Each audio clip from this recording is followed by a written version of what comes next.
Today I'm going to make a Bo Katan Mandalorian helmet out of foam. This is styled more like the one from the series Star Wars Rebels, but there is a secondary face shape with the patterns that has one that is much more similar to the Clone Wars or the more recent episode of The Mandalorian. Those are free. There's a link to the Facebook page below where you can save those and print them out. And without me rambling anymore, let's go ahead and just jump right into the video. Okay, first thing you're going to need to do is cut out all your pattern pieces. You're going to need 2 of each, number 1, 4, 5, and then the 2s and the 3s are the only ones that you don't do straight cuts. And for the 2, the top edge has an inward angle to it, and the bottom edge has an outward angle, or bevel. And that will be marked on the patterns. But those are the only ones that aren't straight, is the 2 and the 3. So first things I'm going to glue together is I'm going to use contact cement to glue all the V-cuts on the number 4 and on the number 5 piece. And I'm also going to glue together the 2 and the 3. And if you haven't used contact cement and you're new to the channel, how this works is you apply some to each edge that you want to bond, you allow it to set for 15 minutes, and then after it's had time to dry, you then join the 2 sides together. Try to get them as evenly as possible, because once you stick them together, they won't come unstuck.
Alright, I've applied my contact cement, and as I'm waiting for this stuff to dry, let's talk real quick about this particular version of the mask. The only real difference between this and the one from the Mandalorian is the shape here.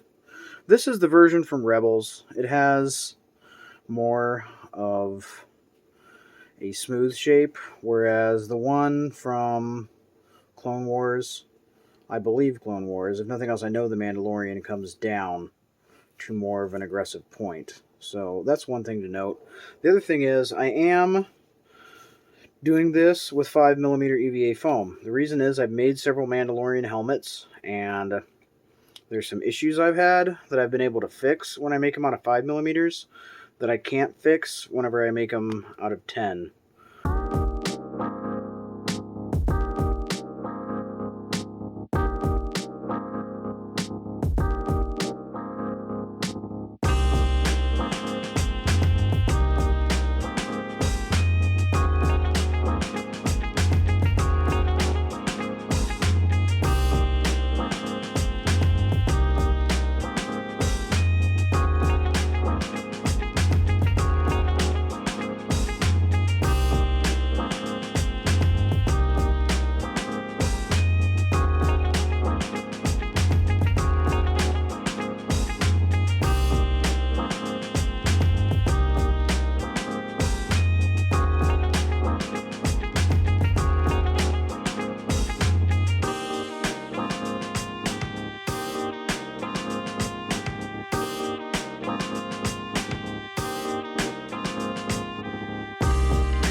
Alright, all the V-cuts have been glued together, and the 2 and the 3 are together. Now I'm going to go ahead and put contact cement and glue them into the number 1, starting with the 2, working my way around to the corner here. That is a mark for the seam, where the seam should line up, and then attach the bottom, and then the 2 together.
Alright, now that these are done, I'm going to set them aside. Next, I'm going to attach the 4 to the 5.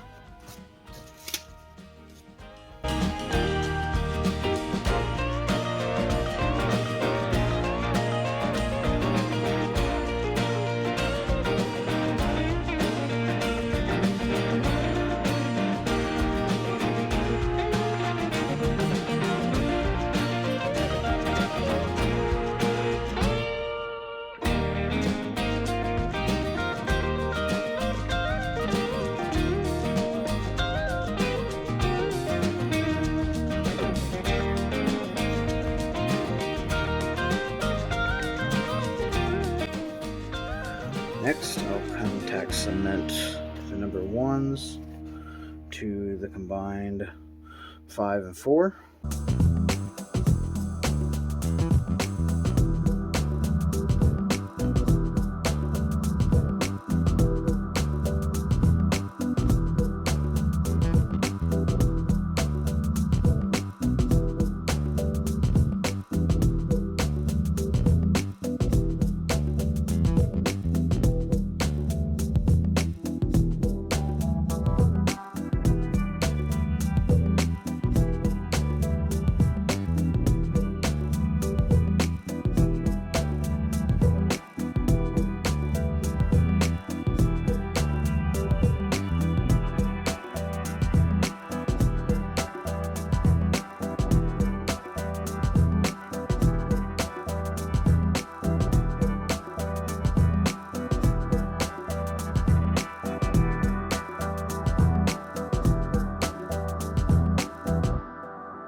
Okay, now that everything is glued together, I took a piece of scrap foam and put a dot of hot glue on each end to hold this in place.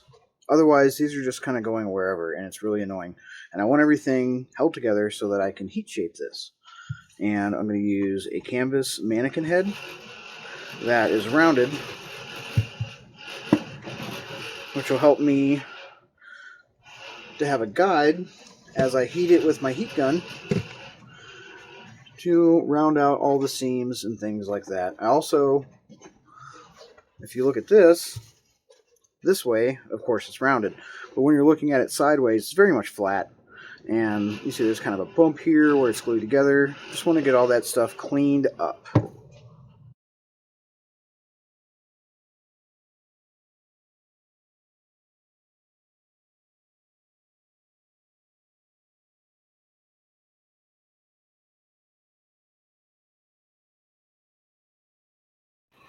Okay, so step one with the heating was basically just to heat along where this seam is and kind of tweak that so that it has a proper forward shape.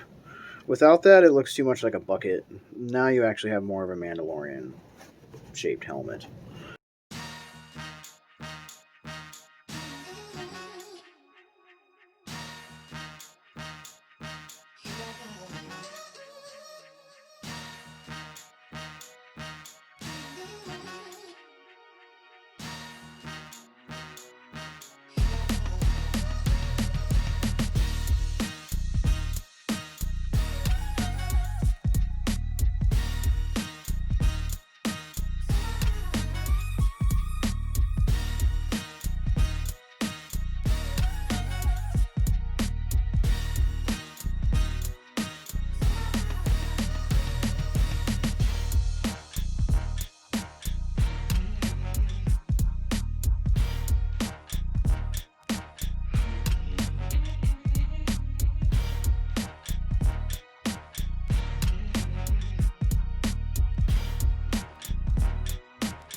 Okay, I've rounded everything out as much as possible whilst retaining that sort of line and shape there. I thought about actually doing an angled cut here, but I didn't want it to be too extreme or mess with the curvature.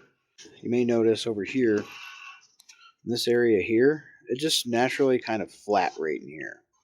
I didn't put any curve in that, and I didn't heat this area either. This is where we're going to be gluing some other pieces, so that remains flat on both sides. I just rounded out the seams basically in the back.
Alright, I used a bunch of scrap pieces of EVA foam to put a second layer on this. I showed some of it, and then I also layered some in just to hold it in place on my wife's head.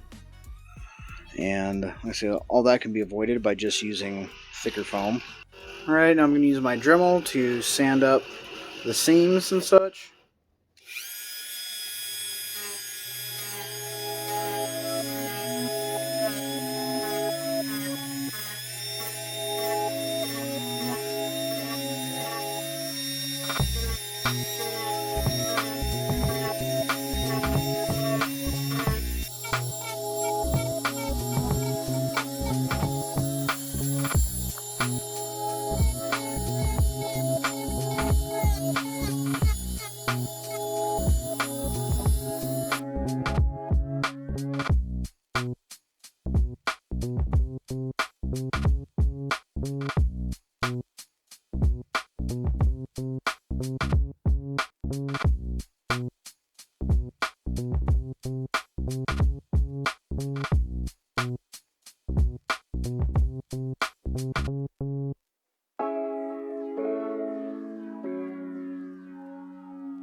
Okay, for the rangefinder mount, you're going to need 2 of those in 5mm that I've already contact cemented together off camera, 2 for each side. And then for the rangefinder mount outside pattern, that's going to be 2mm EVA foam. You just need 1 of those. And those are going to get glued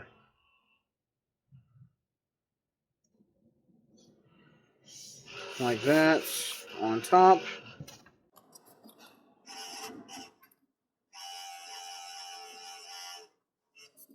Okay. Next, I took a scrap piece of 5mm EVA foam and I cut a strip of it 5mm wide.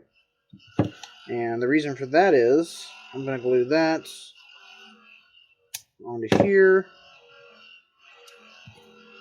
with some super glue.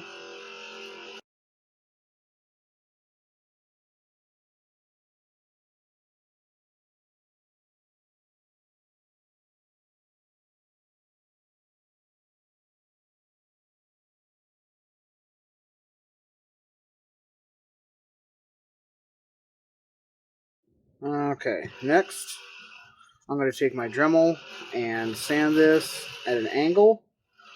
From here down, basically, I'm going to angle all this across that way.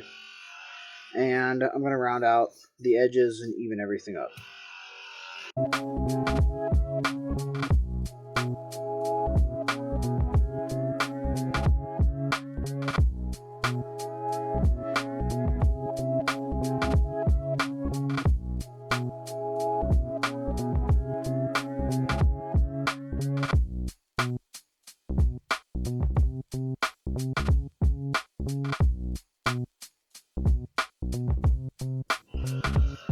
Okay, and there they are, ground down with the edges rounded off. Now I'm going to glue these onto the helmet, and I'll show you where they go. And how you line it up is, the angle of this bottom piece matches up with this angle here. So you're going to put it 3mm in and 5mm away from the seam on this corner. And as long as you have it lined up with the bottom, it'll go in straight on both sides. Next, I have the large rear accent, and I've already glued 1 on. And this lines up, this straight line here is going in the same direction as this. I've already put 1 on, I'll put on the second one now.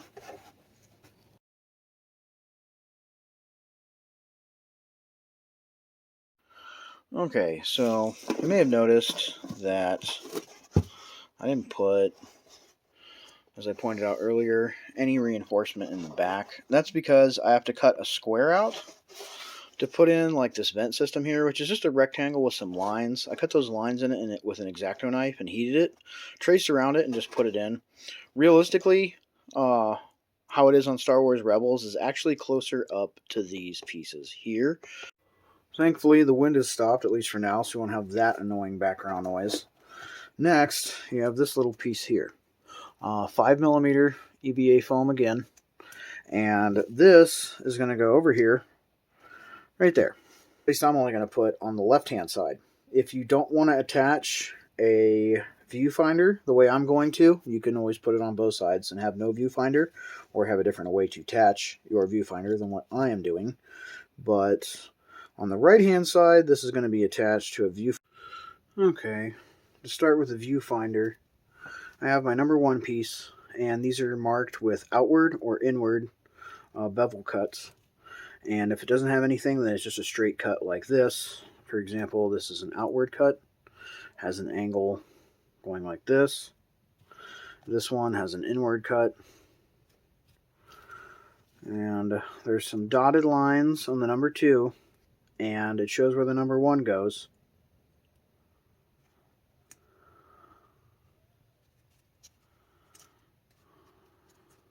Just like that. Okay, from there, make sure everything is nice and straight. Take the number 3 and attach to the number 2 by lining up the flat ends like that. 1, 2, and 3. And then 4, same thing.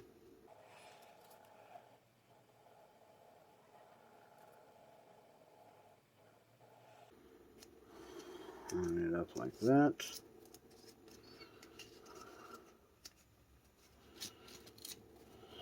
And then the number 5.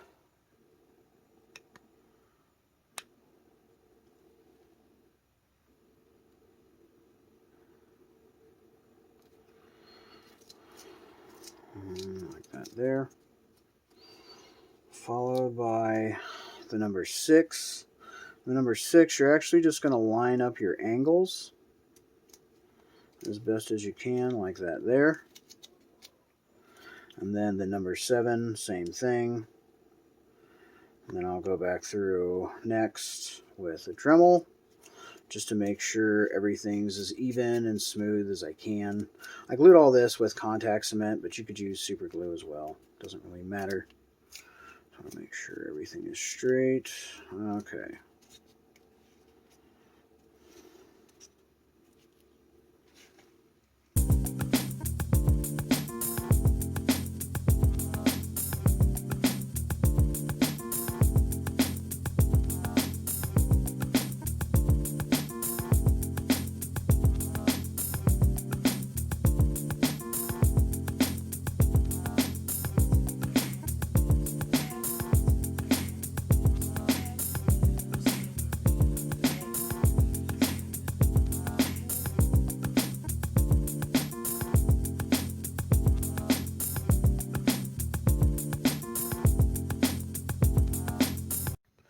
Next is going to be the viewfinder arm.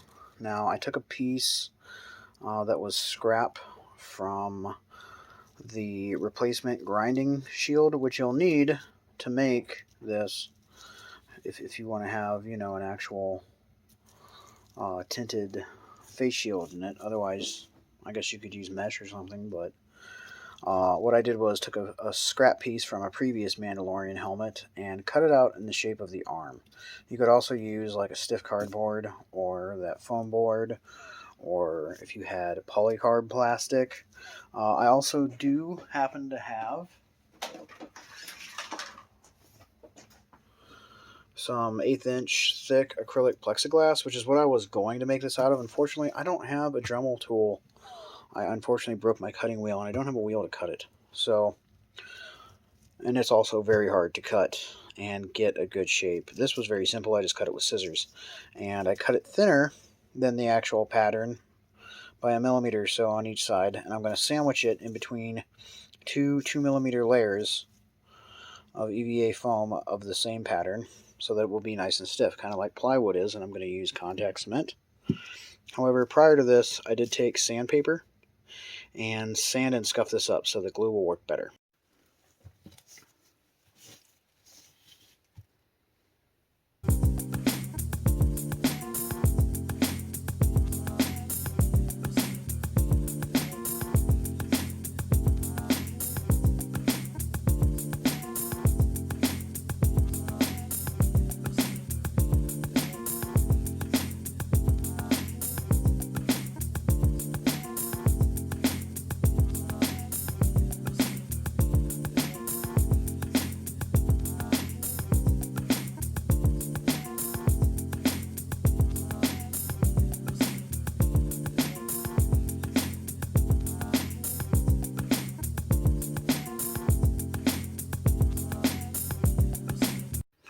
Okay, once I had sandwiched my 3 pieces together here with the plastic in the center, I used some super glue and baking soda to kind of seal it off and make sure nothing comes out of there, and then I used my Dremel to sand it smooth. Alright, next I took my X-Acto knife and cut a little slot into the number 7 piece so I could fit this in. I suppose it should be in the middle, but I put mine a little bit offset. That was just my choice though, but that way it can go up and down.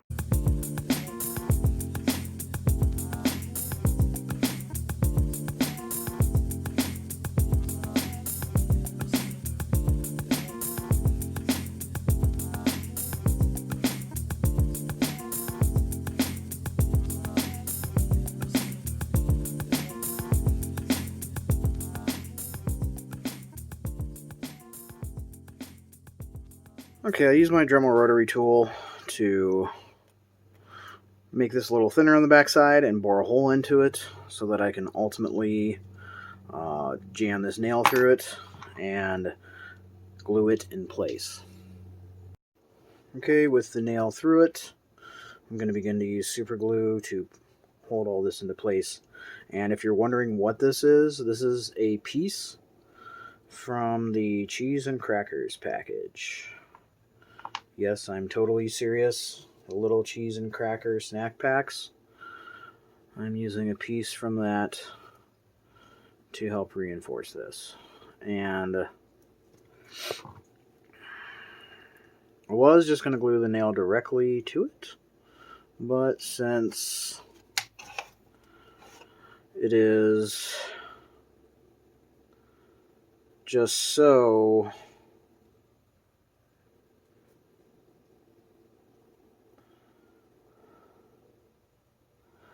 flexible along the length of it, and I noticed if I braced it just at the front, it would function much better.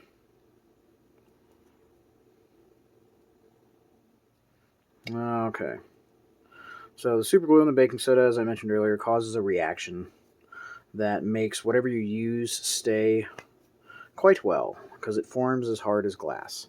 So that should definitely hold this in place. Next, I'm going to glue this onto the actual arm itself. Okay, I simply just poked it through the several layers of foam so I know where it's going to go, because I'm not going to permanently attach this until we paint everything first, so I do still have to do that. Alright, next I'm going to start filling seams, and even on this as well, like these lengthways seams, I want to try to cover all the stuff on the side as much as possible. From the front it's fine, but from the side not so much. So for that I'm going to use some of this Alex Plus from DAP. It's an all-purpose acrylic latex caulk plus silicone, and this is clear. It's not the fast dry.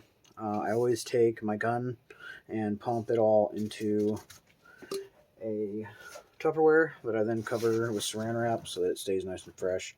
Since I don't use anything to apply it except for my finger, and I have a container of water to help smooth out all the stuff that I've applied. Now this is white when it goes on, but as the packaging says, it is clear, so it dries clear. And I'm not going to need too much, but I am going to need to pretty thoroughly cover this prior to smoothing it out. But as you'll notice, I'm putting a very thin layer.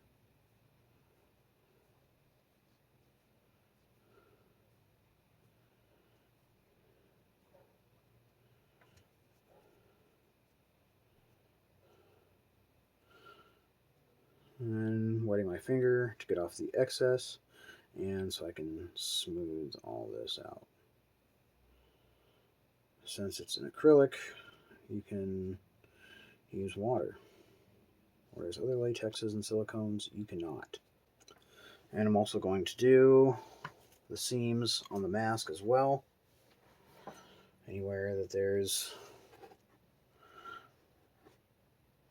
seams like that, push it in so I can fill it.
Okay, it took about 2 to 3 layers of the DAP Alex Plus till I was happy with it covering the seams. Of course, I am doing those layers very thin.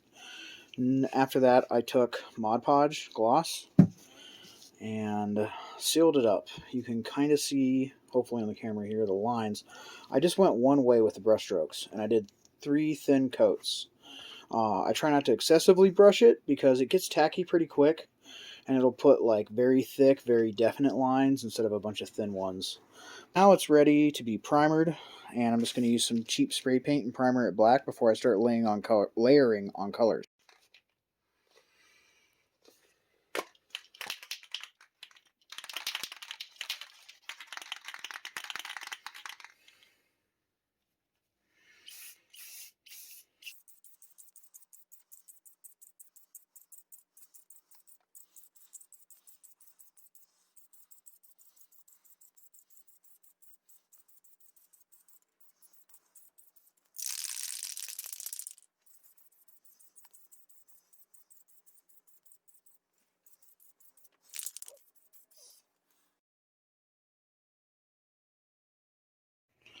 Okay, I went ahead and painted it a flat charcoal gray, and I had a little bit of light gray. So I just kind of sprayed that around the face here. That's going to actually have to end up involved more with the weathering later. But next what I'm going to do is start with some testors, Aztec Opaque Blue. But I've actually mixed some white with this, and the color of it is now much lighter. Alright, I went ahead and painted the blue on. I didn't bother to mask anything because there's a good chance that when I peel the masking off, it will take my primer and sealer and everything with it, or at least parts of it. Okay, I took a bit of gloss Mod Podge, so I would have basically a guideline. And from here all I'm going to use is a couple pieces of heavy paper or cardstock. And I'm just going to use that to basically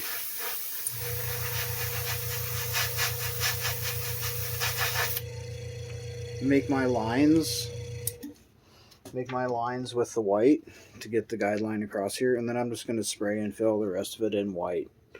Okay, there it is. I just edged out my lines and then very carefully painted everything in, trying not to get any overspray or splatter. I always get a little bit. Okay, I painted on my details with some gray and black model paint. I am going to make up stencils for this, and I will have 2 different sizes for this, because I feel like I could use a larger one with the other shaped pattern for the face. But yeah, now I'm going to start weathering this up.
Okay, I did all the weathering with the rub and buff, and then I painted this gray by hand along with the vents in the rear, and yeah, that's pretty much it for the painting.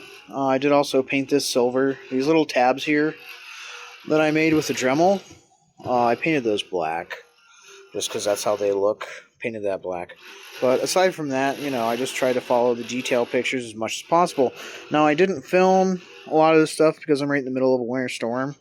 If you hear all the noise in the background, that's the wind trying to blow my garage apart. It's just barely big enough to fit this on it. Now, I'm going to try and use a heat gun to put some curve into this before I glue it in. Okay, so I was able to get a slight curve, just a slight curve. And the edges here, you've noticed, hopefully it'll show up in this, you can see the scratches that are going along the edge. That is so that I can put a very small amount of contact cement. That's going to basically be an initial bond to hold everything together long enough so that I can hot glue around it.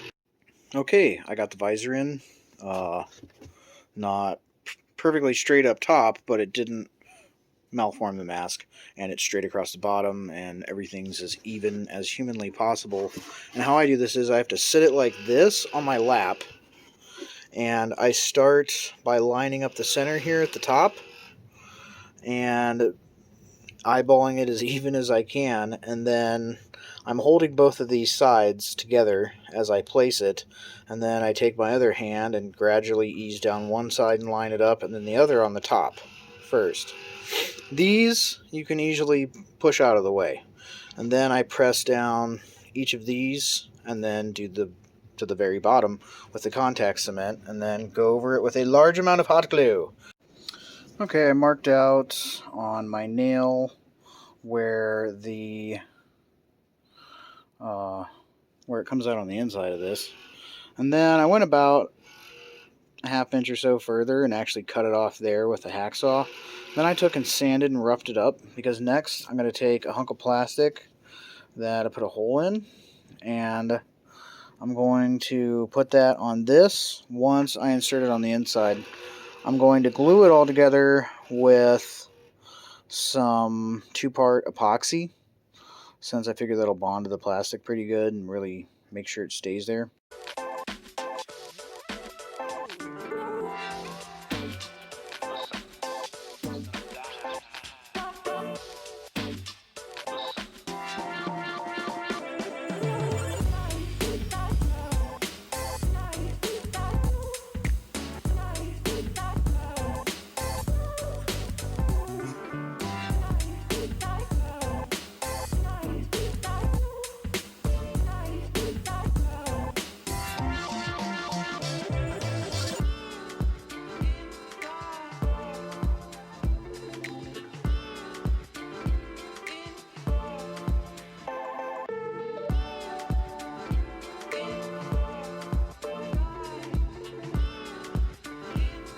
Okay, the epoxy has had plenty of time to dry, and for the stops, I just glued in a couple of hunks of the EVA foam so that whenever I move it, it can only go so far. So that's it. But like I say, you can always also use magnets and do it that way as well.